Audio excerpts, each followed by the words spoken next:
Hello and welcome to Radical Engagements here at Varn Blog. Now, I'm going to do a little bit of preamble in the beginning. Radical Engagements is a project I've done for about 3 years, and on this podcast it's existed for about 5 years. And I started doing it because I saw a lot of text just frankly being misrepresented, and I thought, hey, if I actually show you the text and engage with it, then you can't say I'm misrepresenting it. You can check the text yourself. And you know, the audiobook commentary style that this kind of leads to has fans, and some people love it, and then most people ignore it.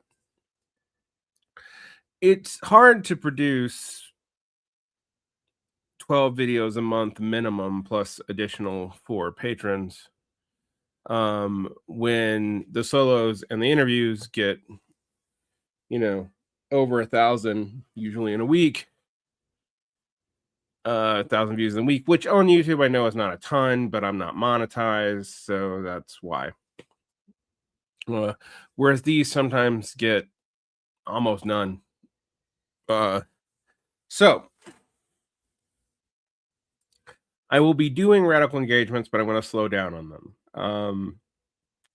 There's a demand for them. There's a demand for me to even keep them as they are, but I have trouble producing the number demanded of me. And I think the best way to handle that is frankly to cut down on them per month, and also limit myself to articles. So when it comes to the Marxist Unity Group reader, I'm going to finish section 1 and we're going to stop for a while, because this is a book link project. It's a several hundred page book link project. If I do it at this pace with the commentary in depth that I'm trying to provide you, I'm going to be doing it for like over a year or two. And I'd rather cover more contemporary and a more diverse range of stuff. So that's what we're going to do. For patrons, there's also used to be you did book linked radical engagements in the patrons, but again, they take forever. I've approximately completed 3 of those things in 2.5 years, and lately I've lost my spirit for it. So I'm also going to be doing more articles for the patrons. So radical engagement is not going away, but it is slowing down so that I only have to do 10 videos a month.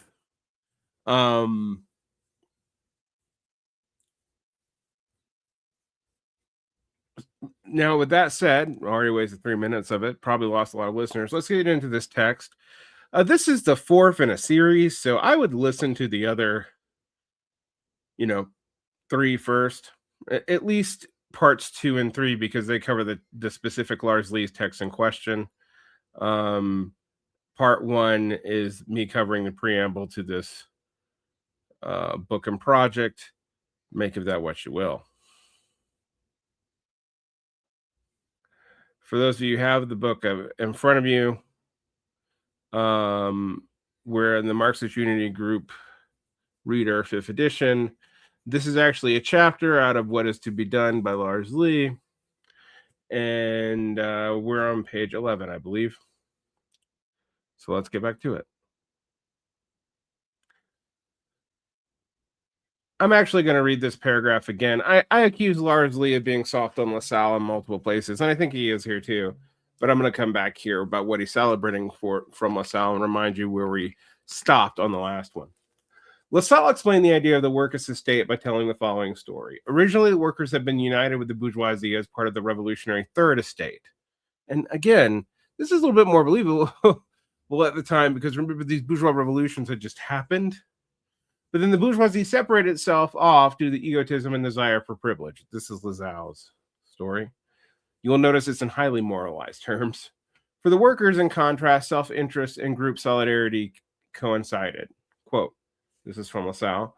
The more earnestly and deeply the lower classes of society strive after the improvement of their condition as a class, the improvement of their lot as a class, the more does this personal interest, instead of opposing the movement of history and thereby condemned that to immorality, that exemplified by the bourgeoisie, assume a direction which thoroughly accords with the development of the whole people, with the victory of the idea, with the advance of culture, with the living principle of history itself, which is no other than the development of freedom. In other words, its interest is the interest of the entire human race. Some nice sounding rhetoric there. It's mostly rhetoric, but I get why Larsley would think it would be useful. The workers now constituted a fourth estate that possess a historical mission to transform society. Quote, you are able, therefore, to devote yourselves with personal passion to this historical development, and to be certain that more strongly with this passion grows and burns within you, the higher is the moral position you have attained. We congratulate ourselves, gentlemen, that we may be born at a time when it is destined to witness the most glorious work of history, and we are permitted to take part in accomplishing it. But this destiny imposes the obligation of quasi-religious earnestness, as revealed by the following widely quoted passage from one of LaSalle's most influential writings, The Workers' Program. Now we're going to read a bit from The Workers' Program.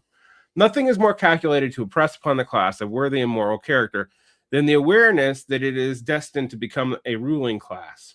That is called upon to raise the principle of its class to the principle of an entire age, to convert its idea into the leading idea of the whole society, and thus this society by impressing upon its character. The high and worldwide honor of this destiny must occupy all your thoughts.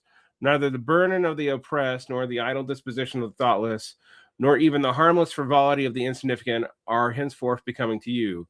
You are a walk on which the church of the present is to be built. The lofty moral earnestness of this thought, which must with devouring exclusiveness possess your spirit, fill your minds, and shape your whole lives, as to make them worthy of it, comfortable to it, and always related to it.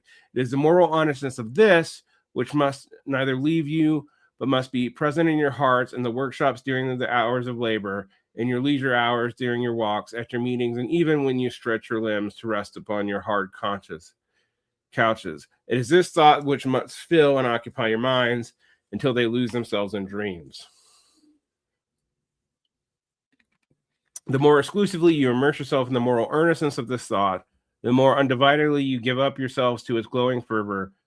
By so much the more, be assured that you will hasten within which our present period of history will have to fulfill its task. So much sooner will you bring about the accomplishment of this task. And one quote from LaSalle back to Larsley. LaSalle was also remembered because he showed the path. That is, he set out the fundamental of the party's political strategy. And the strategy was first announced in the open letter. The working class must constitute an independent political party and make universal, equal, and direct suffrage the primary watchword and banner of this party. Engels and Marx would say the same thing. So would Lenin. Thus, LaSalle called for an independent political organization. Now, I wish my comrades in the DSA would listen to this part of this, an independent political organization, not one that is a subordinate part of a larger party that does not necessarily have workers' interests in mind, but whatever, this is me. All three terms have equal emphasis. At the time that LaSalle put forth his strategy, all the facets were innovative, not to say outrageous. By insisting on political organization, LaSalle was flying in the face of the widespread opinion, even amongst the workers themselves, as LaSalle put it in his open letter, that you have no business to trouble yourselves about a political movement, for this is something in which you have no interest. The content of the workers' politics comes from the uplifting mission of the workers and their loyalty to the idea of the fourth estate. Lenin and What Is to Be Done makes the distinction between trade unions politics and social democratic politics. This essence of this distinction is already in LaSalle. And many left communists would say maybe this was part of the problem in Lenin. But we'll save that. You want to found savings banks, invalid and sick help societies, institutions whose relative but subordinate importance I readily recognize. Me too. But is it your aim to ameliorate the conditions of the worker, guarding him against the results of recklessness, sickness, age, and accidents, the unguarded effects of the oppressed individual workers below the ordinary condition of their class? If so, the establishment of such institutions will be fully equal to meet your aims. But for such an aim, it would be hardly worthwhile to instigate a movement through all of Germany and convince a universal agitation of the entire worker estate. A movement of such magnitude and as the universal agitation of the working men of the nation, however, We far from finding its reward in accomplishing so little when so much is to be done. LaSalle also insisted on a political independence, a goal which in 1861 had very concrete meaning: to break away from the liberal progressive party that to a large extent had summoned up worker societies in the first place in order to recruit followers in its struggle for a liberal constitution. Now, I don't know how people in the DSA read this and not push for a party break sooner than they seem to be willing to do it. It seems like everything ends up in the same problem that we have with the Ackerman plan, which, because of fear of losing cadres and a fear of the right, we don't push for a break with the Democrats, even when the Democrats are wildly unpopular. Ackerman plan ended up in this morass, so much so that now a lot of the people around it just sound like defenders of the Democratic Party. So to us now. If that was clear to LaSalle, someone who I actually have strong critiques of, and so did Marx, it should be clear to you. But anyway, LaSalle valiantly attacked the progressives because their bourgeois interests were in conflict with those of the workers. He also attacked them because of their lack of energy, weakness, and pusillanimity in fighting for the goal of political freedom. This was the sort of accusation against liberals became a standard feature of social democracy, both in Germany and in Russia, and maybe us today if social democrats would actually fucking do it. But anyway, finally, LaSalle insisted on effective organization. One of the aspects of the theme was rather dictatorial and a cult of personality mode of inter-party organizations. It was LaSallian's version of what would become democratic centralism. What I want to stress here, however, is how LaSalle's ideal organization followed from the fundamental aim of spreading the good news of the fourth estate. Again, Lee has a tendency to be soft on LaSalle, but then point out the problems. But still be soft on him. But how to effect the introduction of a universal direct suffrage? Look at England. The great agitation of the English people against the Corn Laws lasted for over 5 years, and the laws had to go. A Tory ministry itself had to abolish them. Organize yourselves as a universal union of German workers for the purpose of a legal and peaceful but unwearying and unceasing agitation for the introduction of universal direct suffrage in every German state. LaSalle wanted a party of agitation that openly ascribed its sentiments on its banners. I would like that too. In order to succeed in its aim, the new party had to set up treasuries based on membership dues. These treasuries would support a powerful agitation force. Quote, found and published newspapers, make this demand daily and to prove the reasons for it from the state of society. With the same funds, circulate pamphlets for the same purpose, pay agents of our unions to funds to carry this insight into every corner of the country, to thrill the hearts of every worker, every house servant, every farm laborer with this cry, and dignify out of the union funds all workers who have been injured or persecuted for their activity. Repeat daily, unwearingly the same thing, and again the same thing, and always the same thing. If we heard this more. In this way, LaSalle evoked the image of spreading the circle of awareness that was later central to Lenin's idea of class leadership. Quote, this is Lenin, I believe. Propagate this cry in every workshop, every village, every hut. May the workers of this town let their higher insight and education overflow to the workers of the country. Debate, discuss everywhere, every day, without pause, without ending, as in the great English agitation against the Corn Laws, now in peaceful public assemblies, now in private conferences, the necessity of universal direct suffrage. The more the millions who echo your voice, the more irresistible the influence. Oh, these are all LaSalle's stuff. Excuse me. Some of this is actually a little bit unclear about where they put the names. The key to effective agitation, LaSalle believed, was to keep it simple by focusing on one basic message. In this case of his own agitation, the message was universal suffrage in order to attain of state aid to worker cooperatives. This program was very disoriented, the first approximation of the program of conquering political power in order to introduce socialism. Was it, though? That's a big leap of logic, but I'll follow you for a while, Lee. Thus, LaSalle had his own version of the merger formula. Quote, the great destiny of our age is precisely this, which the Dark Ages have been able to conceive, much less achieve, the dissemination of scientific knowledge among the body of the people. What LaSalle means here by science is essentially his popularized version of Marxist historical materialism. Yeah, which Marx had issues with, but we'll come back to that. And what he meant by disseminate was not adult education lectures, but excited agitation machine described in the open letter. Many of Lassalle's program tactics and organizations were rejected by German social democracies as the year went by.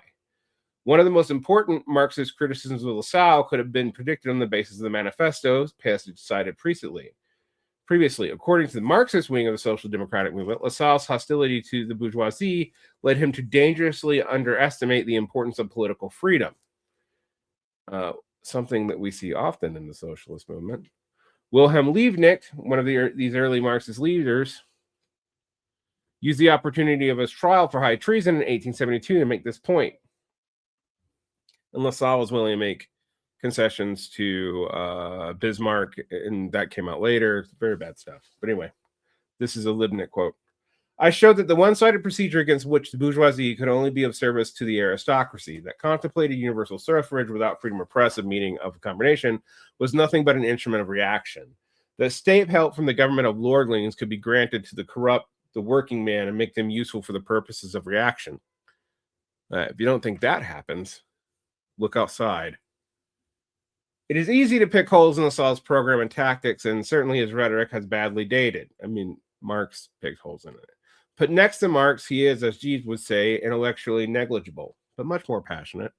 I'll add that to his defense, not that I want to defend Lassalle. Yet his current absence from historical memory must distort our view of the social democratic activists, such as Lenin, for whom Lassalle was a hero even after all the criticisms were accepted. Lassalle put the political strategy updated in the Communist Manifesto on the map. He caught two essential features of the strategy: the emotional appeal of the call to a historical mission and the organizational implications of preparing the workers to carry out this mission. He can indeed be called the first social democrat. And I don't think that that's as much of a compliment as Lars Lee does, but we'll come back.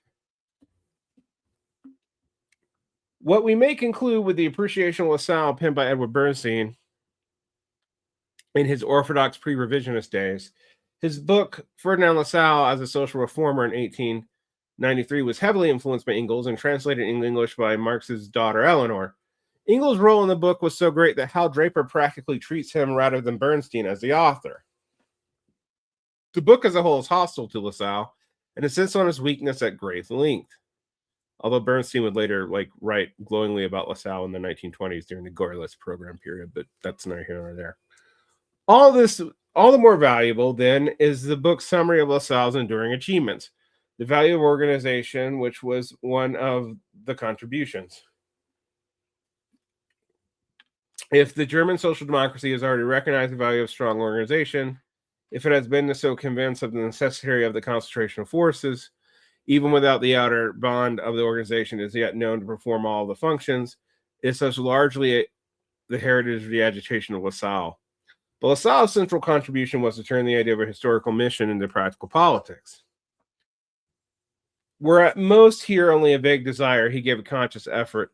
He trained the German workers to understand their historical mission. He taught them to organize as an independent political party. Cough, cough, cough. And in this way, at least accelerated by many years the process of becoming, of development of the movement. The time for the factory was not yet, but in order to conquer, the workers must first learn to fight. And they have trained them for the fight to have, as the song says, give them swords.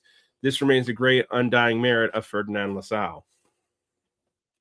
The party of the new type, the SPD model. It is rather startling to one whose observation of the socialist movement has been confined almost entirely to the United States to enter one of the largest and most beautiful halls in the world, a hall seating 10,000 persons, and found it packed to the point of suffocation with delegates, members, and friends of the Social Democratic Party of Germany. It was an impressive sight. The American socialist Robert Hunter was not the only one impressed by the Sozialdemokratische Partei Deutschlands, the SPD. The strength of the prestige of the SPD was a source of confidence. No, the social confidence for socialists around the world. Although De Leon didn't like it, and I've talked about that on the channel before. Hunter reels out the facts on which this confidence rested. Quote, the German Party is the oldest and largest socialist organization in Europe. It represents the thought of the very large proportion of the working men of the entire nation. There are more socialists in Germany than there are people in Spain or Mexico or Belgium, Holland, Denmark, and Norway put together. That's not true anymore. Its present vote would have elected the presidents of the United States until the time of Grant's second term. It polls 1 million more than votes than any other party in Germany. Funny how the Weimar Republic happened, though, but we'll come back to that. That's later.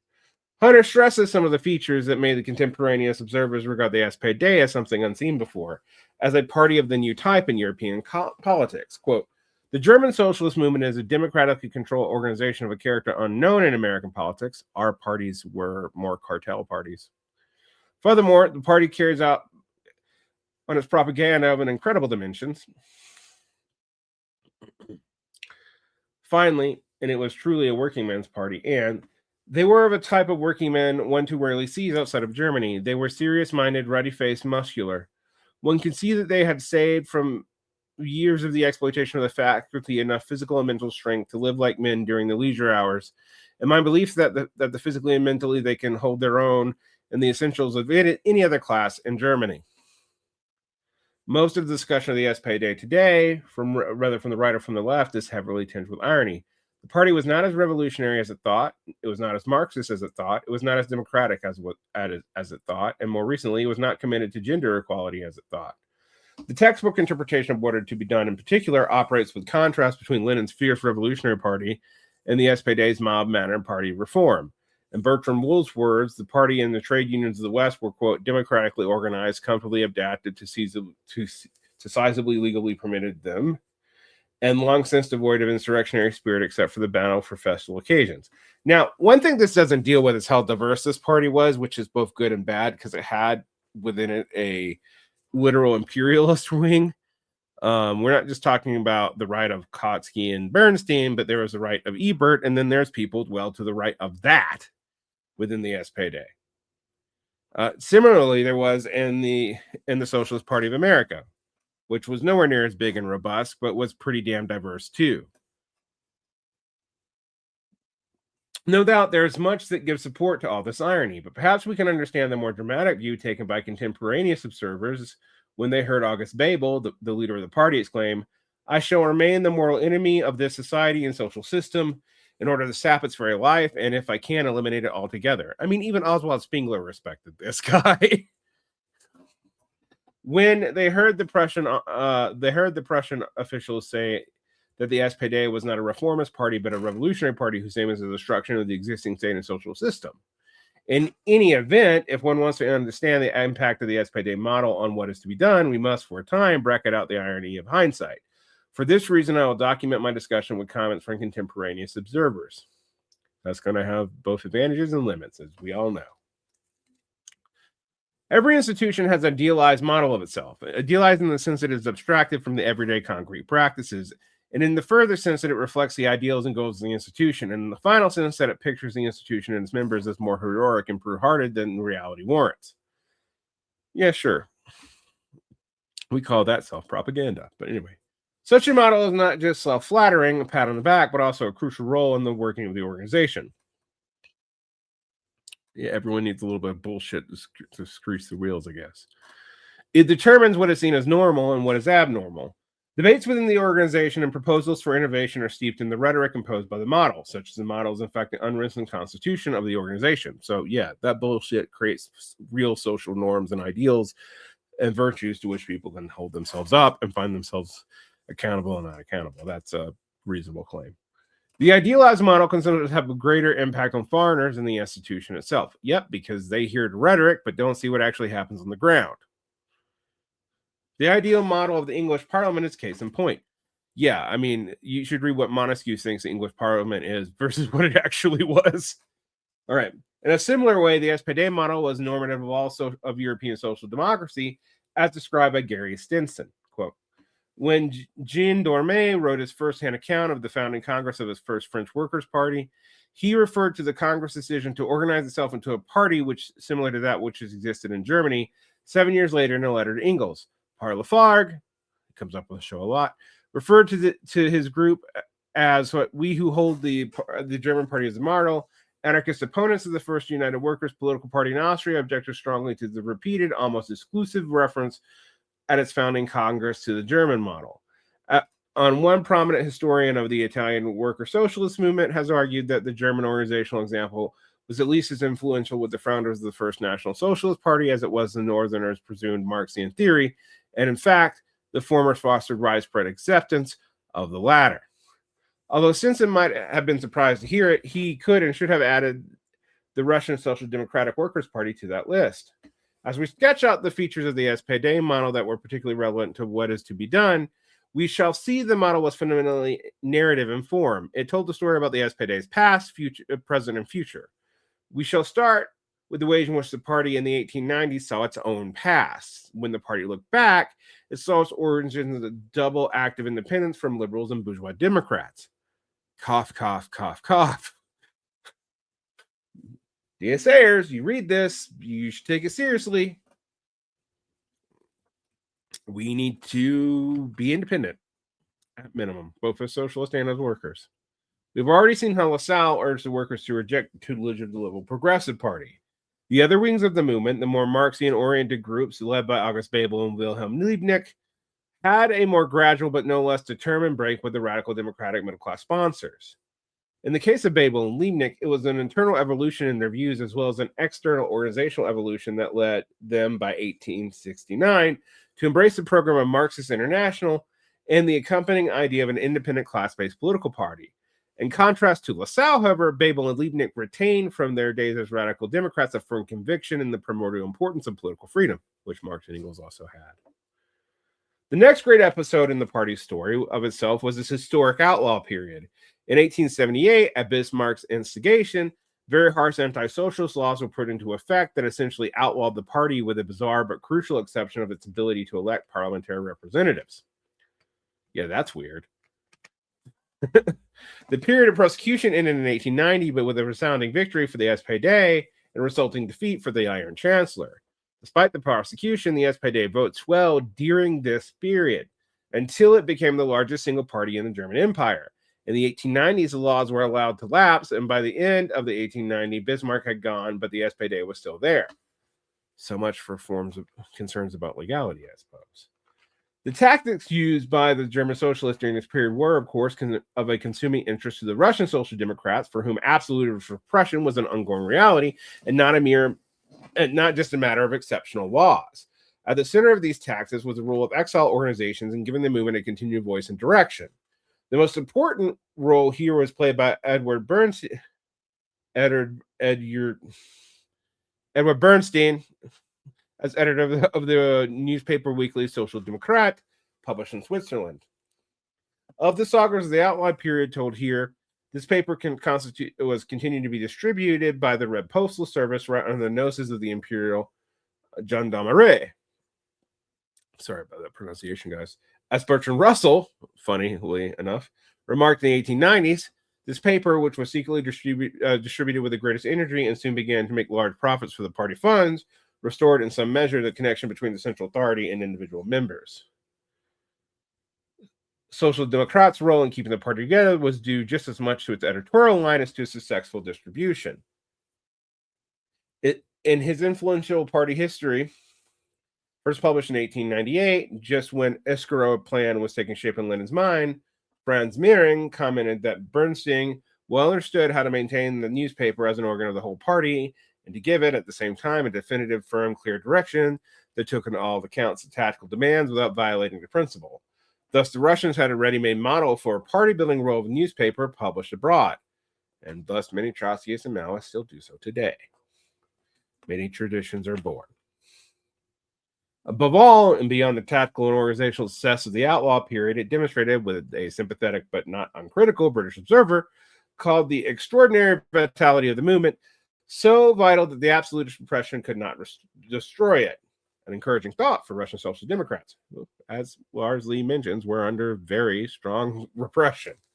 The British observer Thomas Curup goes on to explain, long quote by Thomas Curup, the Social Democrats have shown a patience, resolution, discipline, and, in the absence of any formal organization, a real and effective organization of mind and purpose, which are unexampled in the annals of the labor movement since the beginning of human history, of society, excuse me.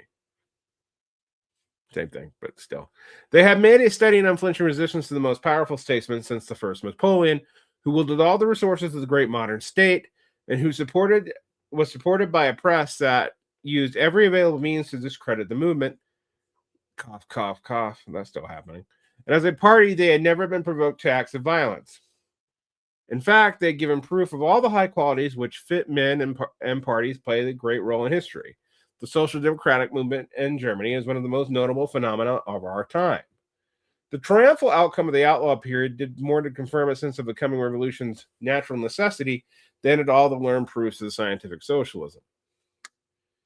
Largely almost has a problem with the scientific socialism part of Marxism. That's interesting. We now turn to the SPD's view of the present, that is, the 1890s. The SPD model interpreted the innovative institutions of the party as an embodiment of Marxist political strategy, namely to bring about the workers' insight and organization that they needed to enable them to carry out their great mission. The Vanguard Party is an educational party, after all. I'm adding that, but largely would agree, probably. The emphasis on the insight led the party's educational thrust. The party's job was to teach the workers not only how to carry out their mission, but fundamentally the very fact that they had a mission. As Gary Stinson states, the key assumption of the SPD model was that while the conditions of their experience might presuppose workers to adhere to social democracy, specifically socialist conscience had to be taught and learned. Sick. Leamed there, but I think that should be learned. I think it's just bleeding together in the PDF. I want to emphasize this, though. I think this naive view that this is mainly about argument plagues the socialist movement today. And the SPD had much more vital institutions that maintained the physical social world of their argument, and you cannot leave that out. I'm not saying largely does, actually. It's just here it makes it sound like this is primarily an intellectual exercise of convincing the workers, and I don't think that's true. The essential point here is stated in more detail by H.J. Schultz. Long quote from H.J. Schultz. In a movement which began in the 1860s with the establishment of liberal education clubs for craftsmen and workers, and the original and paradigmatic act of proletarian emancipation was not the strike nor the street protest, but the reading of authorized text. Yeah, this is the if you do enough capital reading groups, they will come model. The acquisition of improved knowledge for the intellectual, moral, and aesthetic improvement of the individual. The equation of knowledge as power attended the birth of the socialist movement and remained, despite all criticisms, a central metaphor of its discourse, although power is power seems to be something socialists say today.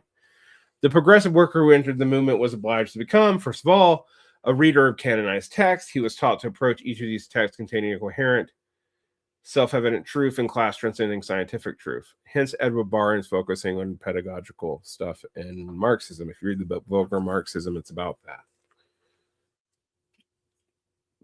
This educational thrust was supported by the agitation machine of an unprecedented elaborateness. Already in the 1870s, prior to the anti-socialist laws, this machine amazed observers. Quote, a skillful staff of intelligent, energetic agitators advocated a new creed in every town of Germany, and they were supported by an effective machinery of newspapers, pamphlets, treatises, social gatherings, and almanacs. Social gatherings are one of the important things. If you can join up and socially support your intellectual argument, it matters a lot more than people just believing it in their lonesome.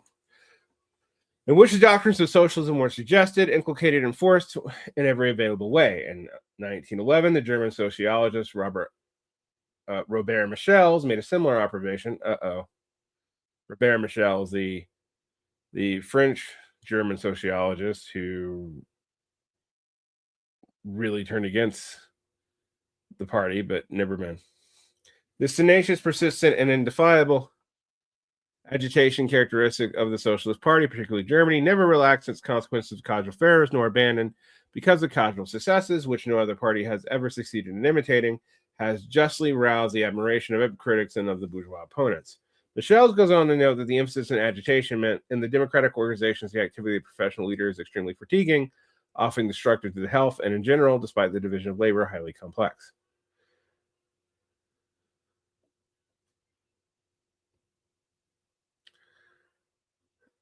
I'm betting that's from political parties, and most of that is actually a name takedown of the SPD, but okay. The single most impressive feature of agitation machine was the party press. In 1895, there were 75 socialist newspapers, of which 39 were issued 6 times a week.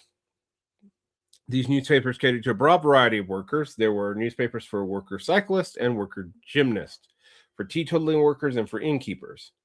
By 1902, the total circulation was over 1 million, a figure which implies a great many more actual readers. But the printed word was embedded in every wider context of face-to-face spoken word. Social democratic agitation was carried by the public meetings, smaller conferences for party militants, and agitation by individual members. Nor was the SPD confined itself to propaganda and agitation. Okay, thank you for mentioning this, Lars. The social democratic movement in Germany consists of a wide range of institutions that attempted to cover every facet of life. I talk about this all the time. Party or party-associated institutions included trade unions, clubs dedicated from activities from cycling to hiking to choral singing, theaters, and celebratory festivals. Honestly, guys, a socialist gamers movement would not be a bad idea. The broad scope of the movement's ambition justifies the title of Vernon Lechke's classic study, The Alternative Culture. Yeah, the original alternative culture wasn't 120 minutes on MTV in the 90s. It was the SPD. Looking just as Lechke's title under the index W, we find the following: workers' athletic clubs, workers' chess societies, workers' consumer societies, workers' cycling clubs, workers' educational societies, workers' gymnastic clubs, workers' libraries, workers' whirling clubs, workers' Samaritan organizations, working singing societies, workers' swimming clubs, workers' temperance organizations, workers' theatrical clubs, and workers' youth clubs. I find it fascinating that you can't get a conversation started around democratic socialists about mutual aid somehow distracting from the electoral movement. And here you look at the SPD, one of the most successful socialist building parties in history, and looked at all that it did. It was willing to prop up an entire internal culture. One would be very hard to do with the desocialization of our day. The reader will notice the repetition of the word worker. This observation leads us to the central importance of the word Arbeiter, worker, as a symbolic core of the SPD model. The centrality of Arbeiter is also reflected in the high ideological discourse of the SPD. The key terms in the discourse are Arbeiter, Arbeiterklasse, working class, Arbeiterbewegung, worker movement, Arbeiterparty, worker party. The close verbal and symbolic link to the present in the vocabulary of the Russian Social Democratic Party. As individual worker, as a Rabochi class, working class, and so on. In English, the verbal links are broken. One German English dictionary translates the terms above as working class, labor movement, and workers' party. Yeah, because we tend to have too many fucking words for things.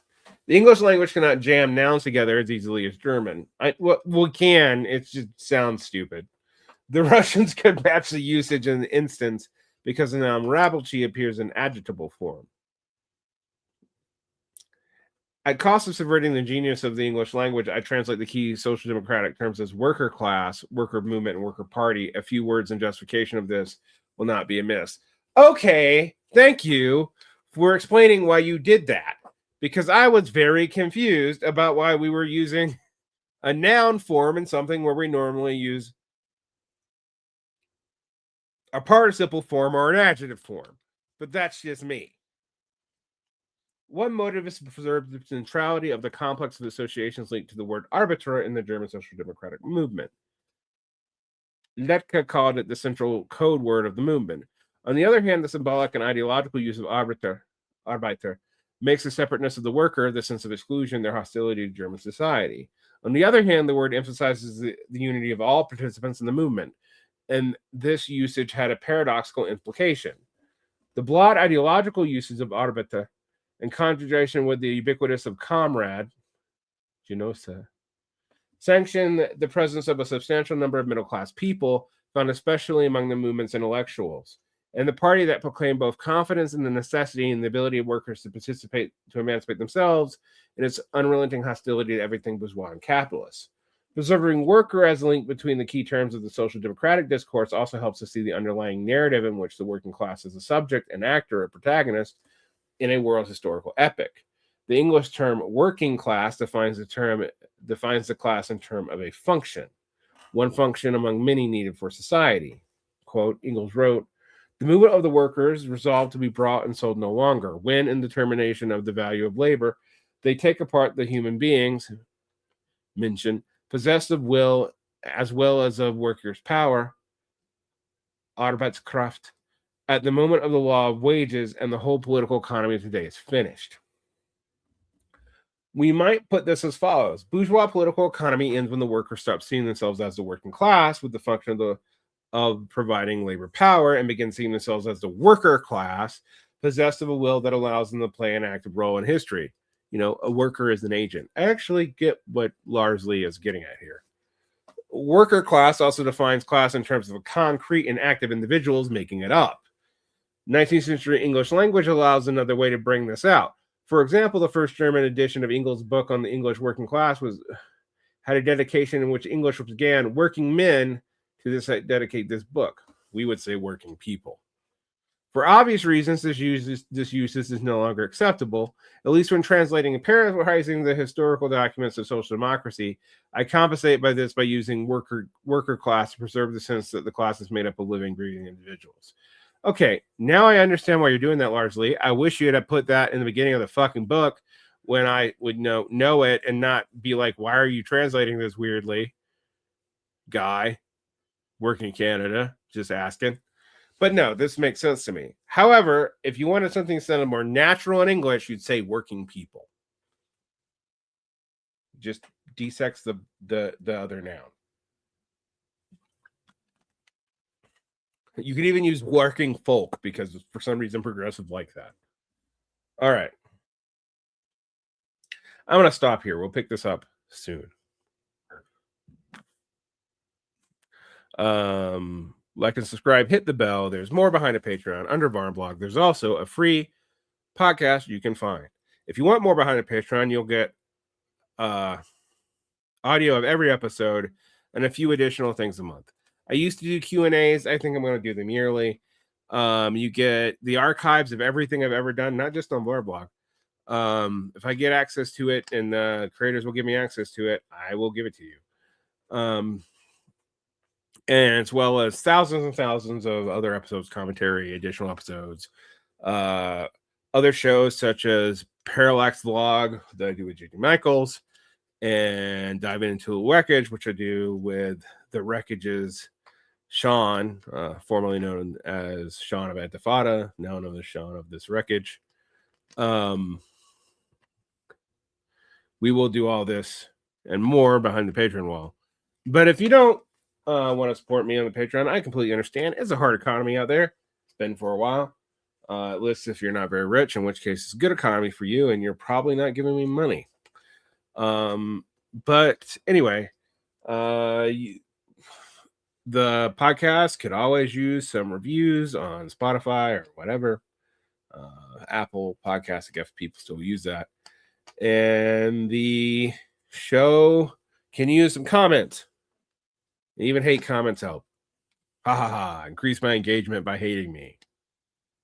Anyway, all that said, over and out. Protect your peace, peeps.